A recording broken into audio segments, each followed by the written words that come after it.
Thank you. Protocol already having been established, I obviously cannot help but notice the support that we've received from other clubs. Some of you have actually taken instructions and worn a tinge of orange, and some of you have not.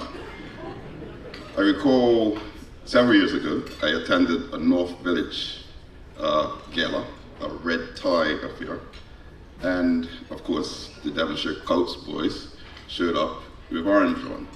So President Deal has obviously waited many years to get us back. I noticed that SAS Security is one of our sponsors, but they have failed us tonight because he should have never gotten through the door with red on. I was speaking to a neighbor just this morning, and we were talking about the banter around colors. We spoke of the fact that sporting clubs in Bermuda take pride in their colors. Cup match, my good friend Anton Daniels always gets chastised for wearing red in July by his president Neil Pector. If you think of the fact that Village and Somerset were red, Southampton Rangers and St. George's were blue, Paget and Cougars green, Crossroads and Hamilton Parish were a tinge of purple or maroon. I got to thinking, the monetary denominations of the Bermuda dollar. If you think about a $2 bill, which is a tinge of blue, a $5 bill, pink, or maybe a tinge of red, a $10 bill, a little bit of purple, perhaps a green, Paget and Cougars. We have this conversation about what color is the best, and so if any of you think that orange is not the best, I demand that you give me a $50 bill and a $100 bill at the end of the night, and I'll meet you right at the back of the door. And so that conversation and argument is forever ended. President Darrow tonight has asked me to talk about the treble-winning team, but I actually want to take you on a journey, and the journey is probably going to start beginning of the 90s and actually 1988. So if you are a true Devonshire Colts fan and a die-hard supporter, you would know the significance of 1988. In 1988, Devonshire Colts were in the First Division, and that year they won the First Division title, they won the Shield competition, and they were pitted up against Somerset Trojans in the FA Cup final in Somerset's backyard. That team took Somerset to a replay and lost 2-1 with the last kick of the game in extra time, 120-something minutes.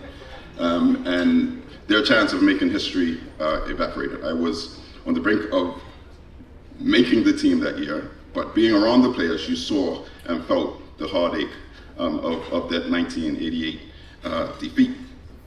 So fast forward to the early 1990s when Lorenzo Simon, who was the coach of the captain of the 1988 team, was now the player coach of Devonshire Colts. And during that period of time, I was in university. We were arguably the best team in Bermuda. There was no other team, I would say, that played football to the standard of Devonshire Colts in that time. The problem was we couldn't win a trophy. That team, 1 year came second in the league, runners up in every cup competition, and the name bridesmaid, as Eldermy said, stuck with us. Yeah, that team suffered many years of heartache. And when I returned from university, I remember our old coach approaching me, David Furber, and jokingly or not, said, "The team's just waiting for you to come back.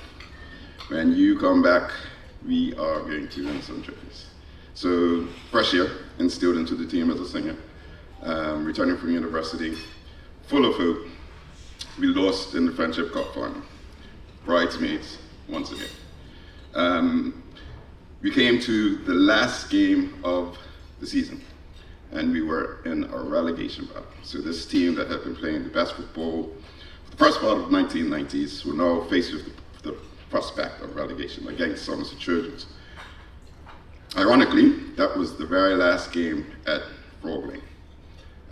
And so thinking back 4 years of Howard University with the Somerset Trojans roommate who bragged about the fact that Somerset Trojans had never been relegated. And the fact that Devonshire Colts were, in his mind, an elevator team. We took pride in beating Somerset Trojans 5-1 that day. And perhaps that was the turning point. I remember that day, it's obviously significant, the last game at Frog Lane. We had the Gumbies. Somebody actually made a black coffin and had red and blue stripes around it. And my good friend Richard Scott, who's not with us tonight because he's off island, would never let us forget that day. So maybe some redemption from that 1988 final. But I think that was a turning point because even though that wasn't a cup final, that was a big match to win. And that's when the journey started. 1996-97, this team that was one match from relegation won the Premier title. Monkey off our backs. Maybe we are no longer bridesmaids. And the years subsequent to that, we do a roll call. We talk about perhaps the most successful team in the era of Devonshire Colts. And we're talking 14 trophies in a period of 10 years. We're talking a league title, we're talking 3 FA Cups, we're talking 2 Friendship trophies, we're talking Martinmere, Dunleave, and 3 Charity Cups. And the thing that resonates for me is as we lead to the celebration in 2006-2007, is that when we lost Frog Lane, there was a significant event that happened to this club, and I encourage all club presidents and members to really be mindful of this. We lost our youth program, so we lost the grassroots of this club. We lost the feeder, and so years forward, the Alchemy Zoos, the Shannon Burgesses, the Quincy Aberdeens, who continue to play perhaps past their time, got tired of competing against these guys with younger days, and we were once again relegated. But perhaps a blessing in disguise, because there were years when we reintroduced the youth program. We started to now filter youngsters in to play with the older fellas like Alchemy. And then came 2006, 2007, this team that had laid the foundation through the late 1990s were faced with the prospect of achieving an historical feat. We won the league title as First Division champions. We won the Shield, and here we were again. National Stadium, 2006, 2007, Devonshire Colts versus Boulevard. When we left the changing room at police headquarters, we were led down the hill by a motorcade of police bikes. And just looking at the look in these guys' eyes, I was like, Boulevard are in trouble today. There was no doubt in our minds that we were going to make history. And talking about it before the game, we said, you know, people will forever talk about this team because we will be the first team in the First Division to win the FA Cup. To date, 8 years later, we are the first and only team to have achieved that feat. So if you look back at the success of that team, it started from the early 1990s when Lorenzo had the team. It transitioned when our late member, Eugene Vic Ball, took over the team and introduced a level of discipline that was probably a shell shock to the system of some of the gentlemen who were smiling at that table over there. But what it did is it instilled the character and the sportsmanship and the unity that we've had since young, and really just took the team to another level.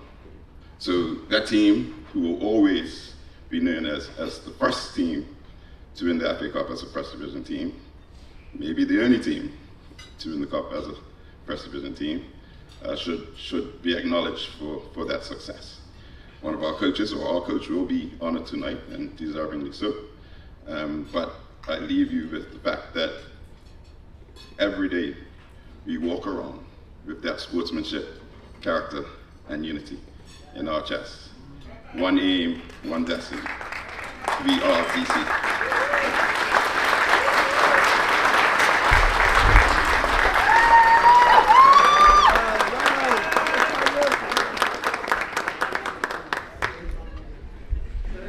Thank you so much, Mr. Burgess. All right, at this time I want to call our president to the lectern, if I could. Yeah, that'll be you. We're going to give out some awards, some service awards. We spoke about a lot of history, we've had some coaches that have been a part of that, and we want to recognize them tonight at our 65th anniversary gala. So, Mr. Darrow.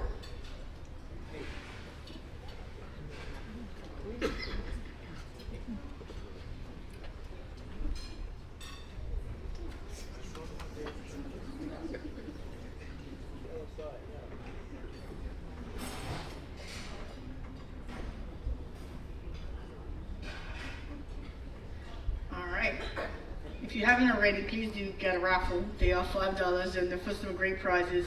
But we have 3 long service awards that we want to give out tonight, and I'm going to read the bios. I told you earlier, I wear glasses. I just want to let you know that I can't read. So if I mess up on anything you see in your program, don't hold it against me, all right? But our first long service award, ladies and gentlemen, is going to go to a guy called Joseph Flack Wilkin. Anybody know him? Yeah. You better know him. Known as Flack in the football community, he started his football career as a junior at Montreal United, now Dandytown. He was soon approached by one of the junior coaches from PHC to join their under-9 team. There he played junior and senior football as a striker. While at PHC, he traveled with their senior team to England, where he trained and played for the Manchester United Football Club. PHC were on top of the junior and senior leagues, which allowed Flack to win many tournaments and cups. Flack also was selected to train with the visiting international football club, the Cosmos, when they visited Bermuda. In the 1970s, after a few seasons with PHC, his neighborhood friend Damon Simmons invited him to train with Devonshire Colts, which would soon become his final home. He played and trained under the watchful eye of no-nonsense coach Donald Dick Dane, who always told the team, "If you want to be the best, do more than the rest." Flack was known for being an exceptional striker and dribbler.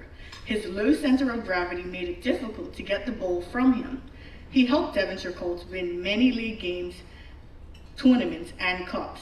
During this time, his most monumental game was when he scored the winning goal at Southampton Rangers to keep Devonshire Colts in the first division. Fans to this day still call him the lifesaver. On the international level, Flack was selected many times to represent Bermuda and was part of the Bermuda national team that won the bronze medal at the 1978 Pan Am Games. Due to a serious knee injury and a few surgeries, his football career came to a premature end. After retiring from playing football, he decided to give back to Devonshire Colts in the form of coaching. The 1980s saw the beginning of his long and fulfilling coaching career, which was sparked by his first son Oronde's interest in football. Flack became coach and mentor for various teams throughout the club and obtained a FIFA C license coaching certification, coaching all age groups ranging from Pee-wee to under 16 during his rewarding coaching career. He's had the privilege to coach his 2 sons, Oronde and current Vice President Technical Director Eureke, 2 grandsons, Diego and Enrique, and current Devonshire Colts President Mr. Zuri Darrow. In addition, Flack has coached many players who've come through the Devonshire Colts youth program and have represented Bermuda at the international level. His passion for the game has resulted in him still being involved today. His joy is seeing his hard work and dedication manifest in the flourishing skills of his players while teaching lifelong lessons. Throughout his coaching career, Flack has had the wonderful opportunity to work alongside many great coaches. He's thankful for his past and present assistant coaches. He would also like to thank and acknowledge his longtime assistant coach, Mr. Thomas Bowl, who is now retired from the game. His favorite saying, "If you're first to the bowl, You're in control. Ladies and gentlemen, our first loan service awardee tonight, Mr. Joseph Flack Wilkins.